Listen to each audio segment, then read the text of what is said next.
The day of the inheritance meeting, Vanessa's smirk gleamed across the polished mahogany table like a knife under soft light. My daughter-in-law didn't waste time. She told me, in that honey-laced tone of hers, that with my wife gone, it was time for me to let go. Her words were simple. Sign everything over to her son, Mark, and find a quiet place to grow old and disappear. I smiled. The same quiet, knowing smile my Clara had taught me to wear when dealing with fools who think they've already won. What Vanessa didn't know was that I hadn't come to this meeting unarmed. Inside my briefcase was a single document, a lab report that could reduce her ambitions to ashes and rewrite the very bloodlines she thought she was securing. But before I tell you how that one sheet of paper detonated half a century of carefully buried lies, remember this: truth, no matter how deep you bury it, always claws its way to the light. The silence in my home after Clara's funeral wasn't just quiet. It was alive. It sat in every chair she once occupied, whispered through the curtains, clung to the air like fine dust over forgotten memories. For 70 years, I'd lived in sound. The roar of saws in my first workshop, the laughter of a little boy learning to ride a bike, the soft hum of Clara's voice humming in the kitchen. Now, only silence remained. Cold, heavy, and suffocating. Our house sat on a hill overlooking the city, a monument we had built together. Now it felt like a museum, every room a relic of a life abruptly cut in half. I still found myself walking into the kitchen expecting the smell of her coffee, or glancing toward the garden where her roses bloomed like tiny suns. Each time, the emptiness hit me like a physical blow. A week after the funeral, as I sat staring at the lifeless afternoon light on the walls, the doorbell rang loud, intrusive, unwelcome. Mark and Vanessa hadn't called first. When I opened the door, I found them standing there, their faces arranged in that awkward mix of sympathy and impatience that people wear when they've rehearsed their concern. Mark couldn't look me in the eye. Vanessa, though, looked past me, her gaze sweeping over the foyer as though she were appraising an asset. I invited them in, though every instinct told me not to. They sat stiffly on the white sofa Clara had adored. I offered coffee. They refused. Of course they did. Then came the silence, the kind that carries the weight of an unspoken plan. Vanessa broke it first. "James," she began, her voice silky but hollow, "we've been worried about you, rattling around in this big house alone." I just watched her, the way a carpenter inspects rotten wood before cutting it away. "We've been thinking about the future," she continued, "about stability for the family, for Leo." Her tone softened at the name of my grandson, but I could hear the steel underneath. She was masking greed as family concern. Mark sat beside her, uncomfortable as always, 47 years old and still looking like a boy lost in a man's suit. He was good-natured once, like his mother, but without her spine. Now, next to his wife, he looked smaller than ever. Vanessa leaned forward. "The company needs a clear direction. You've done an incredible job, James, but maybe it's time to start thinking about transition." There it was, the knife sheathed in politeness. I said nothing. My grief had become armor, thick enough to withstand her little ambitions. She took my silence as surrender, mistaking quiet for weakness. When they finally stood to leave, she gave my arm a little pat, a gesture dripping with condescension, like a queen congratulating her servant for stepping aside. When the door shut behind them, the silence rushed back, heavier, colder than before. The sympathy cards stopped arriving soon after. The casseroles stopped too. The world was moving on, and apparently, I was expected to fade with it. But I wasn't ready to fade. Because that night, as I sat in the dark with only the ticking clock for company, one thought began to take root. Vanessa believed I was finished. She had no idea that the truth, the kind buried beneath decades of love and lies, was already stirring in my briefcase, waiting for its moment.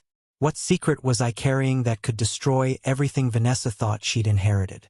Stay with me, because when the truth finally surfaced, it didn't just change a family.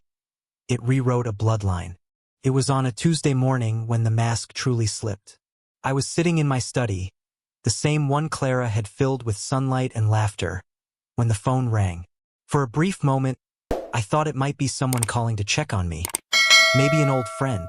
But the voice on the other end wasn't comfort. It was Vanessa. Her tone had changed. Gone was the syrupy concern from before. What replaced it was cold efficiency, the kind you use with a contractor or a clerk. "James, we need to talk," she said briskly. "Mark and Leo are under immense stress. We all are. We just need a little time away." In the background, I could hear a television, laughter, some music. Not the sound of a grieving household. "We found this wonderful trip," she continued. "A month in Europe. Italy, France, it'll be healing for all of us. But," here it came, "we're a bit tight on funds at the moment. I was hoping you could authorize a small transfer from the company. Let's call it a bonus for Mark's hard work. Say, $50,000 for a grief vacation." I stared at the phone, my fingers tightening on the receiver. The audacity was breathtaking. To use the company Clara and I had bled for as her personal wallet. For years, I'd been the provider. Clara had been the heart, soft-spoken, forgiving, always finding the peace between my temper and the world. But she was gone now. And with her gone, the last filter between me and my anger was gone too. Something inside me, something cold and ancient, began to wake up. "No," I said quietly. A pause. Then sharp disbelief. "What did you just say?" "I said no, Vanessa," I repeated. My voice was steadier this time, shaped by the anger she'd unknowingly forged. "The company's funds are for the company's work, not for vacations." There was a moment of silence, the kind that comes right before a storm breaks. Then she hissed through the line. "You'll regret this, James." The call cut off. I placed the phone gently back in its cradle. My hand didn't tremble. No, not anymore. The fight had begun earlier than I'd expected. But I was ready. That evening, as the sun sank behind the city, their car tore up my driveway. They didn't bother knocking this time. The front door slammed open, echoing through the house. I was in my study when they entered. Vanessa's face burned with fury, her voice slicing through the quiet. "What was that stunt on the phone today? Who do you think you are?" I didn't answer her. I looked past her, straight at my son. "Mark," I said evenly, "is this what you want? To stand there and let your wife scream at your father?" He didn't meet my eyes. He just stared at the floor, his silence saying more than any words ever could. Vanessa stepped closer, her palms slamming down on my desk. "Don't you talk to him," she snapped. "You talk to me. We've waited years for you to retire and hand over what should have been his all along. You've had your time. It's our turn now."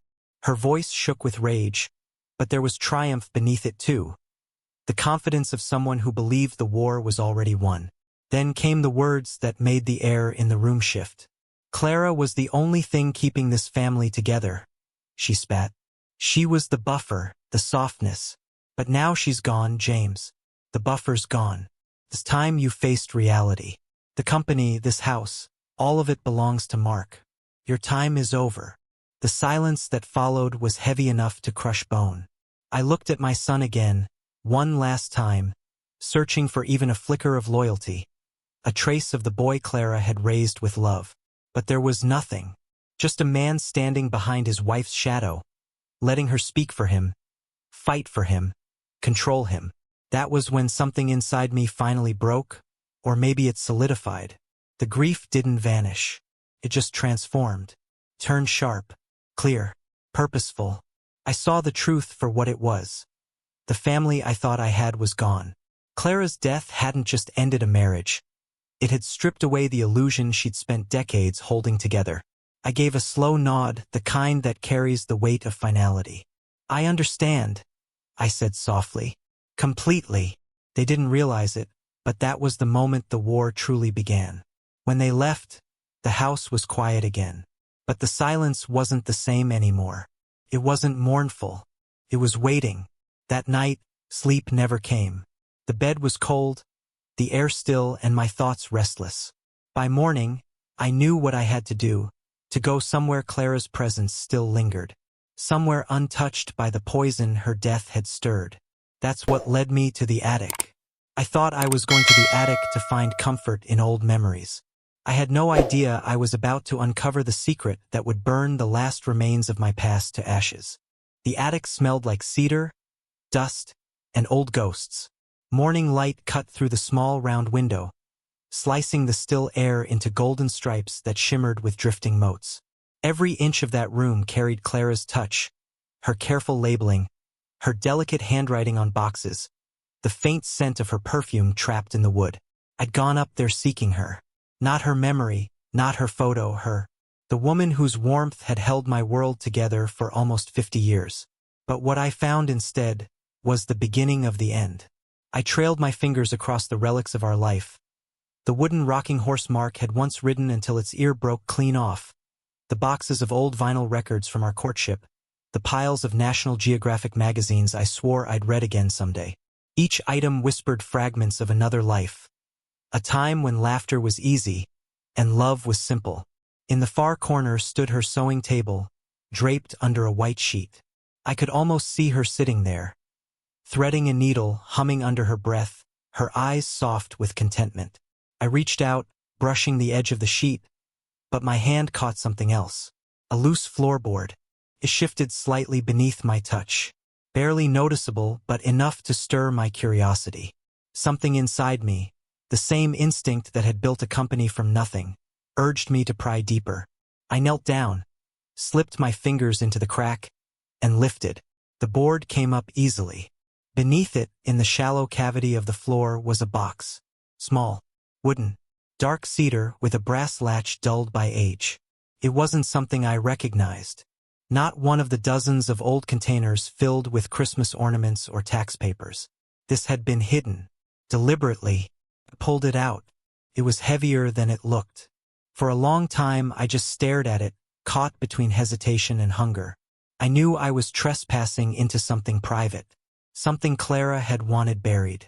But then I heard Vanessa's words echo in my head. Clara was soft. Weak.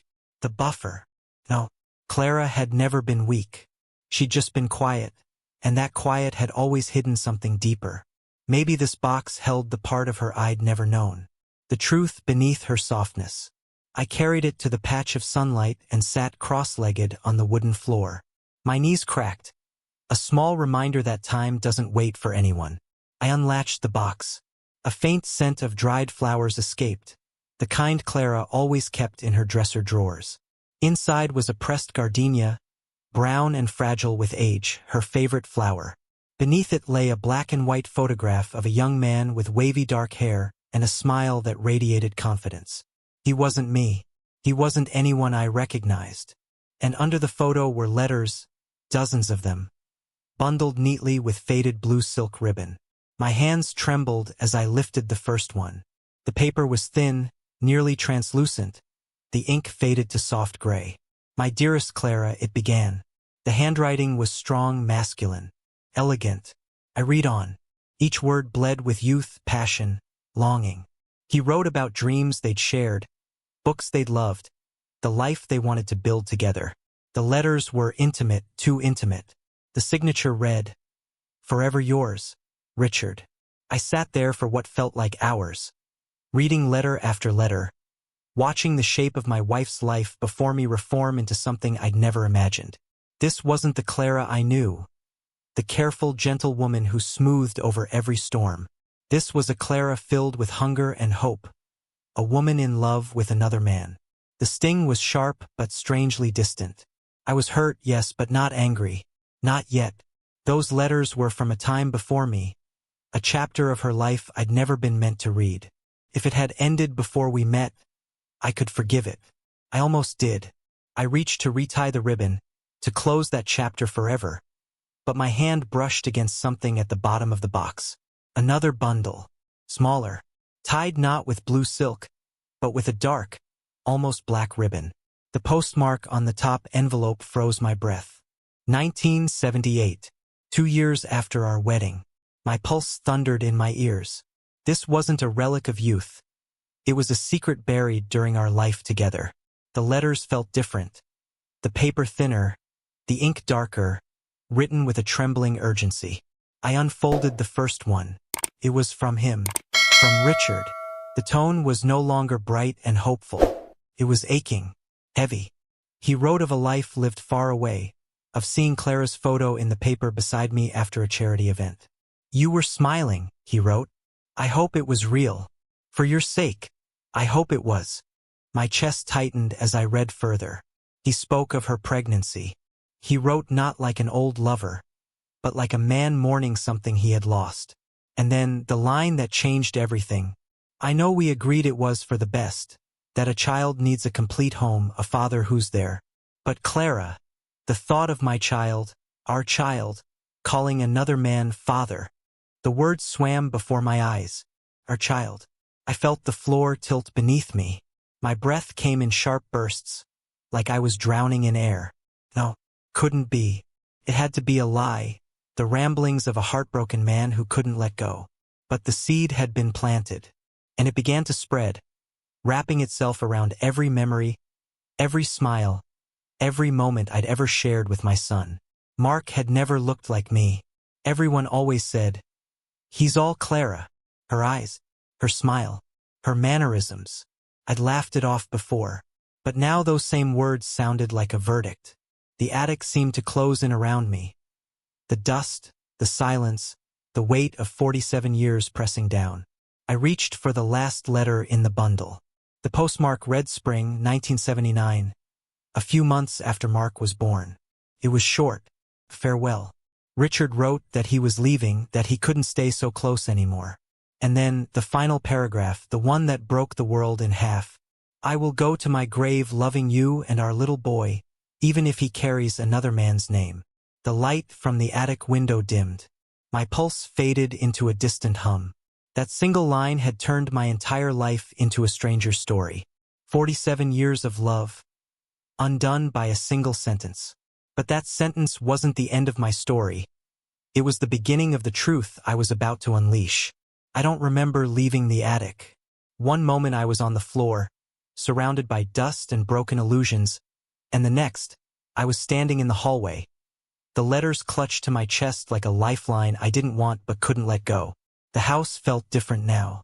The photos on the walls weren't memories anymore. They were accusations. Every smile, every birthday candle, every family portrait. All lies frozen in glass. The silence wasn't peace. It was mockery. By the time I reached my study, the ache in my chest had transformed into something colder. Clarity. I laid the letters out on my desk. Each page a wound. Each line a confession. For the first time, I saw my life as it truly was. Not a story of love and loyalty, but of deception so deep it had rewritten the very blood in my family's veins. Clara, my sweet, quiet Clara, had built our marriage on a lie so perfect that even she'd started to believe it. Mark, the boy I'd raised, taught, and loved wasn't mine. He never had been. And yet, the thought of him didn't bring rage. Not yet. Just a hollow sadness. The kind that burns slow, like the final ember of a fire that refuses to die. But sadness couldn't live here anymore. Not after this. I folded the last letter carefully, slipped it into my pocket, and looked around the study one final time. The room Clara had filled with laughter and warmth was now a courtroom, and those letters were the evidence that would put my entire life on trial. I knew what I had to do next. If this truth was real, I needed proof. Real proof. And there was only one man I trusted to help me get it. David Chin. David had been my lawyer, my confidant, and one of the few men left in the world I still called a friend. We'd built our lives alongside each other. He'd been at my wedding. I'd stood as godfather at his son's christening. If anyone could help me navigate this storm, it was him. His office sat in one of the old buildings downtown. Marble floors, brass fixtures, the kind of place that whispered permanence. The kind of place where truth had weight. When I arrived, his secretary gave me a sad smile. She knew about Clara's death, of course. Everyone did. She probably thought I was there to finalize estate papers. If only it were that simple. David stood as I entered, concern etched into the lines of his aging face. "James," he said softly, "I've been meaning to call. How are you holding up?" I couldn't answer that. How could I explain that I wasn't holding up at all? That I'd been gutted from the inside out, still walking, still breathing, but hollow. Instead, I sat down, reached into my coat pocket, and placed the bundle of letters on his desk. The dark ribbon looked like a noose. "What's this?" he asked. "Proof," I said quietly, "or something close to it." He listened without interrupting as I told him everything. The attic, the letters, the man named Richard, the dates, the words, "our child." I didn't dramatize it. I didn't cry. I spoke like a man reading a eulogy for a life still technically breathing. When I finished, David leaned back in his chair, his fingers steepled under his chin. His eyes were sharp now, not with pity, but with focus. He wasn't just a friend anymore. He was the lawyer, dissecting every detail, building a plan. "What do you want to do, James?" he asked finally. That was the question that shifted everything. It was no longer about pain or betrayal. It was about action. "I want to know for sure," I said. "No doubts. No guesses. Legal proof." David nodded slowly. "A DNA test." "Exactly. We can't compel him," he said carefully. "We'll have to do it discreetly. Through abandoned DNA, a cup, a comb, something he's touched." I nodded, my mind already spinning through the possibilities. "Then that's what we'll do." For the next hour, we planned. Every detail was laid out like a military operation, the chain of custody, the courier, the lab. I'd bring Mark and Leo over under the guise of reconciliation. I'd offer them dinner, make them comfortable, and when they left, I'd have what we needed. David's precision anchored me. It gave shape to my chaos. By the time I left his office, the rage inside me had cooled into something far more dangerous. Purpose. The plan was in motion. As I stepped back into the fading afternoon sun, the world outside looked the same. Cars passing, people laughing, the city humming along. But it wasn't my world anymore. Mine had cracked wide open. For nearly 5 decades, I'd built everything on the illusion of family. Now I was about to test the blood that bound us, to see if that illusion was real, or just another lie Clara had left behind. What if the proof you're searching for doesn't just confirm your fears, but destroys the last piece of love you have left? I was about to find out. The days after my meeting with David were quiet, unnervingly so. From the outside, I was just an old man mourning his wife. But beneath that calm surface, a silent war was being waged. Each morning I woke, brewed coffee for one, and walked through the house like a ghost haunting his own memories. Yet in the back of my mind, a single plan pulsed with life. Every movement, every phone call, every breath, all part of it. When I finally picked up the phone to call Mark, my hands were steady. Vanessa answered instead, her tone sharp, suspicious, like she was waiting for me to lash out. "What is it, James?" she asked, her voice brittle and cold. "Vanessa, hello?" I replied, letting my voice sound tired, almost fragile. "Is Mark there? I'd like to talk to him." There was a brief rustle, the sound of muffled whispers. Then Mark's hesitant voice came through. "Dad." "Son," I sighed. "I've been thinking a lot about our last talk. About your mother. She was always the one who smoothed things over. Maybe I haven't been fair to you, to any of you." I let the silence stretch.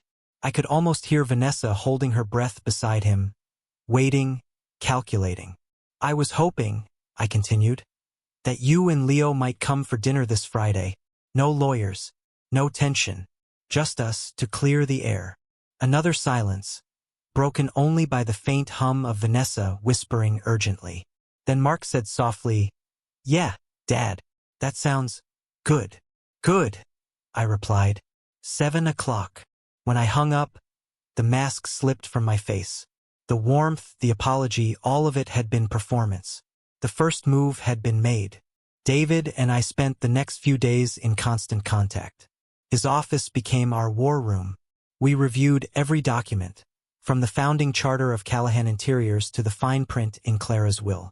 It was Clara's attention to detail, ironically, that gave us the weapon we needed. Buried in the original charter was a clause, one she had insisted upon decades ago. It stated that controlling interest in the company could only pass to a direct blood heir. At the time, I thought it was sentimentality. Now, it was divine irony, a legal sword forged by the very woman who had betrayed me. David looked up from the document. His tone measured but his eyes bright with realization. If Mark isn't your biological son, James, then by law he has no claim to the company, nor the trust, nor the estate. I exhaled slowly. The weight of that truth was both heavy and liberating.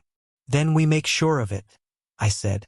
Vanessa called David's office multiple times during the week, her voice swinging between syrupy sweetness and veiled threats. Just tell James we're ready whenever he is, she'd say, her tone dripping with arrogance. It must be so hard for him, poor thing, but we'll help him through this transition. David would just smile, jot down the message, and hang up. Every call was another step deeper into her own trap. Friday came. The house looked alive again. Candles on the table, roast chicken in the oven, Clara's favorite china gleaming under the soft light. I wasn't hosting dinner. I was setting a stage. When their car pulled into the driveway at 7 sharp, I could already feel my heartbeat steady. Not from fear, but from control. Mark walked in wearing a suit that didn't quite fit him. He looked uneasy, cautious.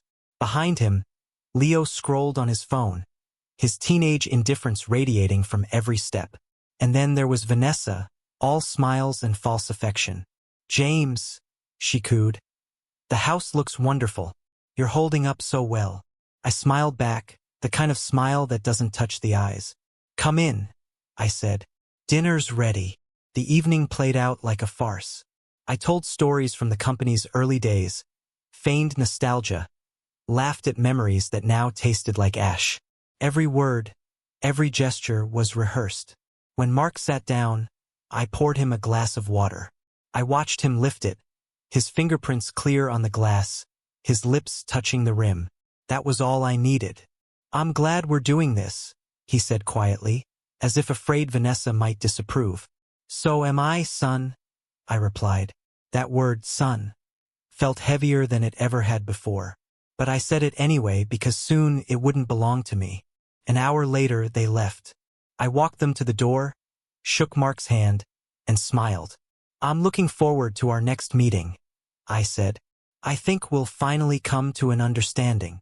Vanessa's eyes glittered. She thought I meant surrender. She had no idea I meant judgment. When their car disappeared into the night, I went back to the dining room. The table was still warm from the meal, the glass still half full. I pulled on latex gloves, just as David had instructed, and carefully lifted it by the stem. The fingerprints glistened faintly in the low light. I sealed it inside a labeled evidence bag. Mark Callahan, 9:48 p.m. A single object, ordinary and harmless, yet capable of obliterating generations of lies. The next morning, I drove to a private courier and shipped it to the lab David had arranged. The clerk had no idea what he held. The quiet ruin of a bloodline wrapped in brown paper. Now all that was left was to wait. Wait for the truth to arrive. The days that followed stretched endlessly. Every creak in the house sounded like the phone ringing. Every silence whispered, "What if you're wrong?" But deep down I already knew. The letters had told me the story. The test would only write the ending. What do you do when the truth you're waiting for might destroy everything you've ever built? For me, I didn't have to wait long to find out. The week that followed was the longest of my life. Time didn't move forward. It stretched, bent, and folded in on itself like the slow dripping of water in an empty room. Each day felt the same. Quiet, colorless, endless. The waiting became its own kind of torture. I'd sit in my study for hours, the same room where Vanessa had declared war, where Clara's portrait watched me with eyes I no longer trusted. The air there was heavy, like the house itself was holding its breath. I tried to distract myself, sorting through old papers, polishing the antique clock, staring out the window at the oak tree in the yard. Clara and I had planted that tree when Mark was a child.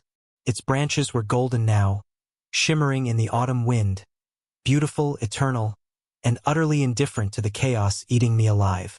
Each time the phone rang, my heart leapt into my throat. But it was never David, just telemarketers, old friends, neighbors who still spoke to me in gentle tones, unaware that my life had cracked wide open beneath their sympathy. The worst part wasn't the waiting. It was the not knowing what I would do when the truth arrived. Because deep inside, I already knew what that envelope would say. Thursday afternoon. The sound of the ringing phone cut through the silence like a blade. I froze. 3 rings passed. Then 4. On the 5th, I picked it up. "James," came David's voice. Calm, steady, but with a gravity that made my chest tighten.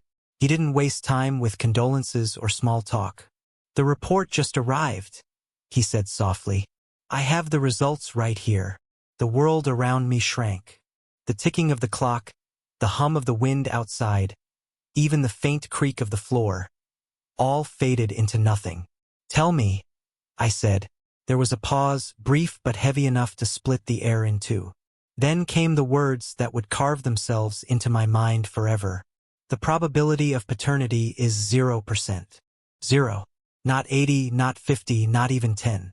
0. The final nail in the coffin of my 47-year life." I didn't speak. Couldn't. The words hung between us, cold and absolute. There was no anger, no tears, just silence. Deep, endless silence. It wasn't disbelief either. I'd already felt this truth tightening around my throat since the moment I found those letters. Now it was simply confirmed. David's voice was gentle when he spoke again. "James, I know this is—" "No," I interrupted. My voice sounded foreign, like it belonged to someone else. "There's nothing more to say." I stared at the photo above my desk. Mark, 10 years old, proudly holding up the fish he'd caught on our camping trip. His grin, that same careless innocence, flickered in my mind like an old film reel. I felt sorrow, yes, but not for myself. For him. For the boy who'd lived a life built on someone else's name. For the man who'd grown up believing a lie neither of us had chosen. But that pity didn't last. Because pity, like grief, has an expiration date. What took its place was something sharper. Resolve. "Proceed with the meeting," I said finally. David hesitated, then exhaled. "Understood." The next morning I woke before dawn. The air outside was cool and heavy, fog rolling across the hills like a ghost returning home.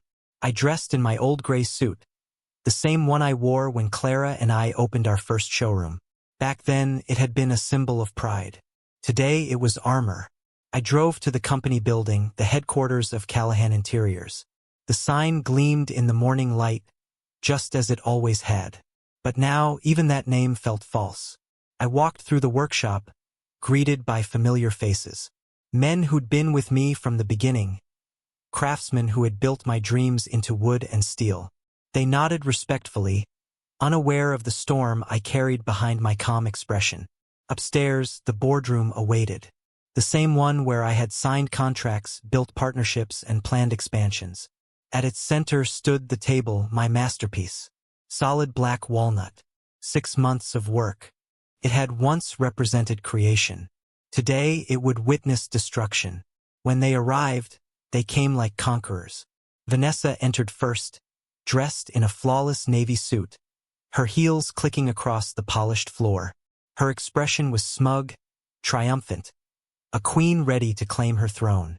Mark followed, shoulders slumped, eyes avoiding mine, and Leo, headphones in, staring at his phone, the image of indifference. They sat opposite me. Vanessa placed a thick leather binder on the table and smiled. "James," she began smoothly, "thank you for agreeing to this.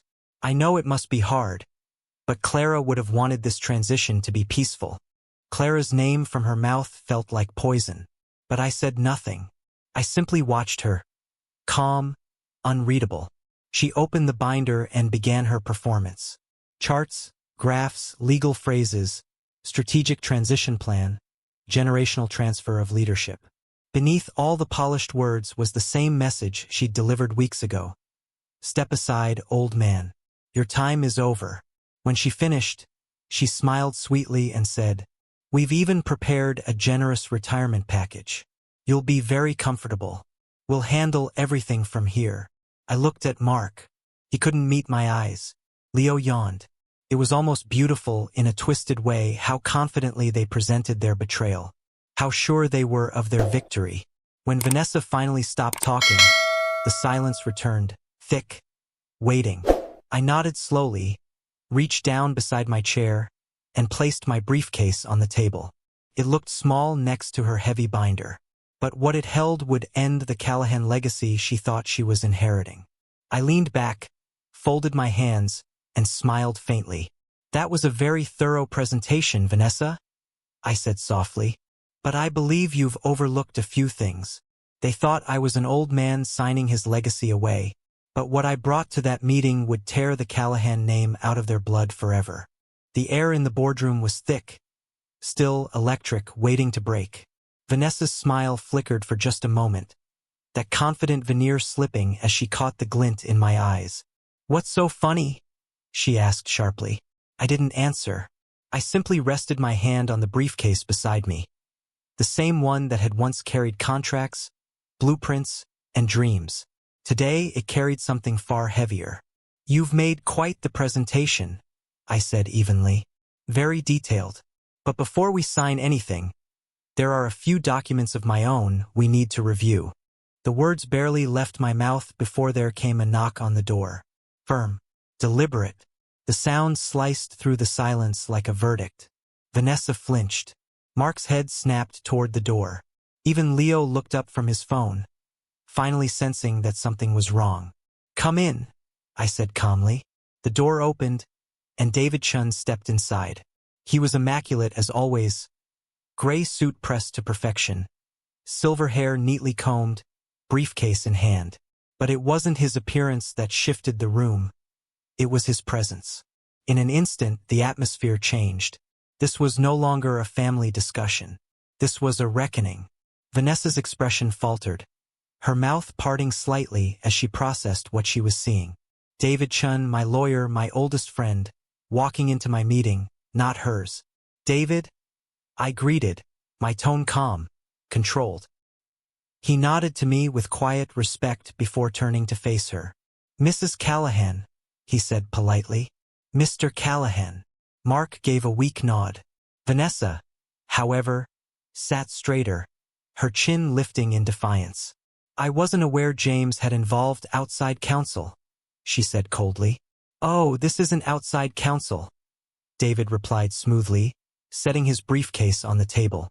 "I've represented Mr. Callahan and the Callahan estate for nearly 40 years. The color drained slightly from her face. He opened his briefcase slowly, the twin clicks of the latches sounding like hammer strikes in a courtroom. From inside, he withdrew a single folder, slim, precise, and devastating. "I've reviewed the transition proposal you've prepared," David said, his voice calm, measured. "It's thorough." "Then there's nothing to delay," Vanessa snapped. "You can guide James through the signing." "Actually," David interrupted, his tone still polite but cutting through her words like glass, "there are a few legal details that make any transfer impossible." Her lips parted slightly. "Impossible." David slid the first document across the table, the original Callahan Interiors corporate charter, the same one Clara and I had signed decades ago. "Article 7, Section B," he said, tapping the paragraph with his pen. "A clause your mother-in-law insisted on personally, Mrs. Callahan. It states that ownership or control of this company may only pass to a direct lineal descendant of the Callahan bloodline." He paused. "A blood heir." The words landed like a weight. Vanessa blinked, confusion flickering behind her eyes. Then she laughed, a brittle, humorless sound. "That's semantics. Mark is James's son." David's eyes were cold, precise. "That's the question, isn't it?" The room went still. The ticking of the wall clock was the only sound, sharp, merciless. Mark shifted in his chair, pale as ash. What are you talking about?" he whispered. David didn't look at him. Instead, he withdrew a second document, the Callahan Family Trust. The one that governed not just the company, but every asset, every property, every dollar Clara and I had ever built. "On page 12, he continued, paragraph 4 defines the heir to both the estate and company as the lawfully begotten issue of James Callahan. Not adopted. not honorary. Lawfully begotten. He let that phrase hang in the air, heavy and final. Vanessa's face hardened. This is absurd, she hissed. You can't. To ensure the legitimacy of the transfer, David interrupted again, his tone sharpening. Due diligence required confirmation of that bloodline.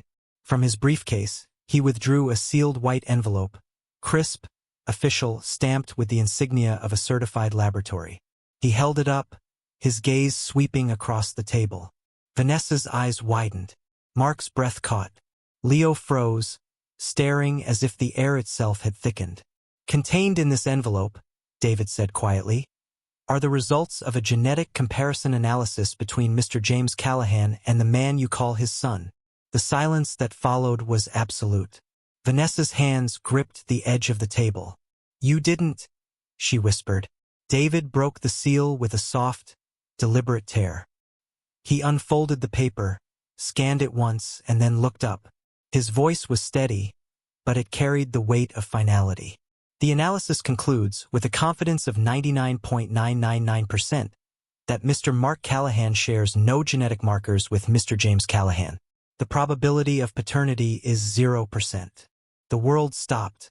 Vanessa shot to her feet, her chair scraping violently against the polished floor. Lies, she screamed. You forged it. You planned this. He's your son, you bitter old man. Her voice cracked, wild and furious, but her words were hollow, because one look at Mark said everything. He didn't move, didn't speak, didn't even blink. All the color had drained from his face. His mouth trembled, his eyes glassy with disbelief. He looked like a man who'd just been erased from existence. Even Leo had gone still, the phone slipping from his hand, hitting the floor with a dull thud. For a moment, no one spoke. Then David's voice broke the silence. Calm, cold, precise. Under the language of the corporate charter and family trust, Mark Callahan is not a direct descendant, nor the lawful heir. He therefore has no claim to the company, to the estate, or to any of its assets. This transition, he said, closing Vanessa's binder gently, is null and void. Vanessa stared at him, then at me, horror replacing rage. Her carefully built empire, her future, her illusion of control, gone in a single breath. Her voice broke, barely above a whisper. You can't do this. I looked at her, calm, composed, almost pitying. No, Vanessa, I said quietly. You did this. The truth had finally detonated, but I wasn't done yet. Because beneath the ruin of that meeting lay one last secret. The one Clara had never meant for anyone to uncover. Vanessa's breathing was ragged, her eyes wild. The look of someone who'd watched the world they built crumble in seconds.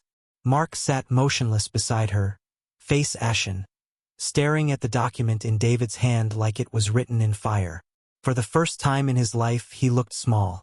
Not like a man, not even like my son. Just a frightened boy realizing he'd been living someone else's lie. Dad, he finally whispered, his voice barely audible. Is it true? The word Dad sliced through me like glass. He said it with such disbelief, such desperation, that for one fleeting second, I almost broke. Almost. It's true, I said quietly. Every word. He stared at me, eyes wet, trembling, and then looked away. Vanessa slammed her hand down on the table, rage spilling over where reason used to live. You set us up, she screamed. You manipulated us, after everything we did for you. For me, I interrupted, my tone sharper now, rising like the snap of a whip. You mean after everything you took from me? Her lips trembled, but I didn't give her time to speak. You stole my son's loyalty. You turned my home into a courtroom. You used my wife's death as leverage. But I'll give you this, Vanessa, you were smart. Ruthless. Clara saw it too, even before I did. That caught her off guard. What? I reached into my briefcase again. Slower this time. Deliberate. David glanced at me, uncertain. This wasn't part of our plan. But I wasn't done. Not yet. From the inner pocket, I pulled out something older than all the documents on that table. A faded cream envelope, sealed with wax. The handwriting on it was unmistakable, soft, looping, familiar. Clara's. Vanessa froze. Mark's eyes widened. I found this in the attic, I said. It was tucked beneath the letters from your mother's lover, the man she truly loved. But this one wasn't for him. It was for me. The air shifted. Even David looked uneasy now. I broke the seal and unfolded the letter slowly. The paper trembled in my hands. Not from fear, but from the weight of what it carried. It's dated 3 months before Clara died, I said. Listen closely. You deserve to hear this as much as I deserve to read it. And then I read, My dearest James, if you're reading this, it means you've finally found the box I hid, and perhaps, the truth I never had the courage to tell you in life. I know the day will come when the past finds its way back to us. You've always been too sharp to live comfortably in lies, even the gentle ones. But before that happens, I need you to understand something. Richard was a mistake of time, not of love. I loved him once, yes, but I loved you longer. I married you not out of duty, but because you were the calm my heart needed. The life we built, the laughter we shared, none of that was false. When Mark was born, I carried guilt like a shadow. But as I watched you hold him, feed him, teach him, something in me broke and healed all at once. I realized that love isn't born in blood. It's built in time, in sacrifice, in quiet mornings and long nights. He may not be of your blood, James, but he is your son, in every way that matters. If the truth ever finds you, I beg you, don't destroy him for my sins. I lived in fear of that, of watching 2 men I loved tear each other apart for something that was already gone. Please forgive me, and protect him even when I can't. Clara. The silence that followed was heavy enough to crush the air itself. Vanessa's mouth hung open, searching for a weapon in her words, but none came. Mark looked at me, not as a son looking at a father, but as a man finally understanding the cost of truth. His voice cracked when he spoke. All this time she knew. She did, I said softly. And she loved you anyway. So did I. Vanessa's fury faltered, replaced by panic. Mark, she hissed, gripping his arm. Don't listen to him. He's trying to twist. Stop, Mark snapped, jerking away. His voice was sharp, trembling but strong. Just stop. It was the first time I'd ever heard him speak to her that way. He stood, breathing hard, his hands shaking. You used me, he said to her. All of this, the company, the money, the house, it was you. Not Mom, not me. You pushed this. You turned me into your weapon. Vanessa's lips parted, her voice cracking under the weight of her unraveling world. Mark, please. No, he said firmly. You made me fight a man who only ever tried to love us. He turned to me. His eyes, Clara's eyes, were full of guilt, pain, and something else. Something real. I don't know who I am anymore, he said quietly. But I know I don't want to be her. Then he left. No theatrics, no shouting.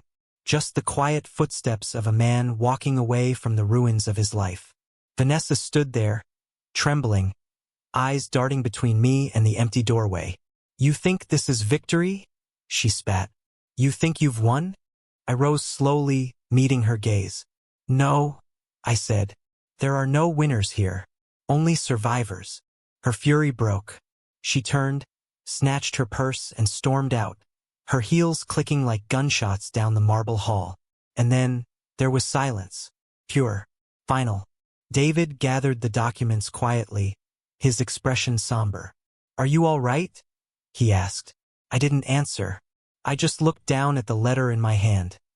Clara's last words, her final confession, her plea. I folded it carefully and slipped it back into my coat. For the first time, I said quietly, I think I am. That night, I returned home alone. The house was still and vast, but it didn't feel empty anymore.